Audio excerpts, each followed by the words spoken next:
Hello, David here at MarineMax in Lake Hopatcong. We have a beautiful sunny spring day. We just unwrapped this 2025 Harris 230 Solstice. The Solstice comes factory with dock lights. We did the black fencing on this, sage green color with a black accent. You can see the chestnut brown on the interior. This is their new Halo bimini top for 2024-25. Makes it look like a tower, but it's full electric bimini top. So I come back, we have a single lounger floor plan with the safety rails. This boat's powered with a Mercury 250 Verado. Let's get up on deck and show you the rest. Okay, we moved up on the aft of the deck. You can see we have our nice stainless steel tow bar right here. Our safety rails I mentioned just before.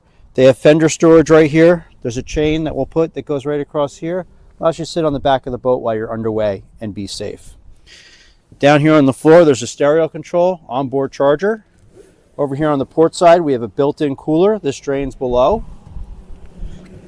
Center, we have a backrest that comes up with massive storage. This also has a recliner so you can lay forward. Let's move forward. We'll show you some more stuff. As we move forward on this beautiful boat, you can see we have a gate here that keeps everybody inside if nobody wanted to sit on the back here, and this does positive latch and stay closed. Our backrest can go on a 45 or all the way flat. More storage underneath these seats. This does pass through all the way. Our battery switch is over there on the port side as well. We have our dual captain's chairs, our raised helm.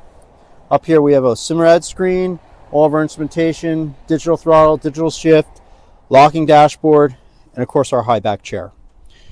As I pass through the front of the boat, I'm going to step over the in-floor storage.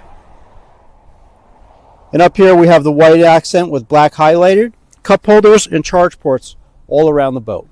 This boat is available at MarineMax Lake Hopatcong. My name is David. Come on down. Let's take a look at the rest of the boat.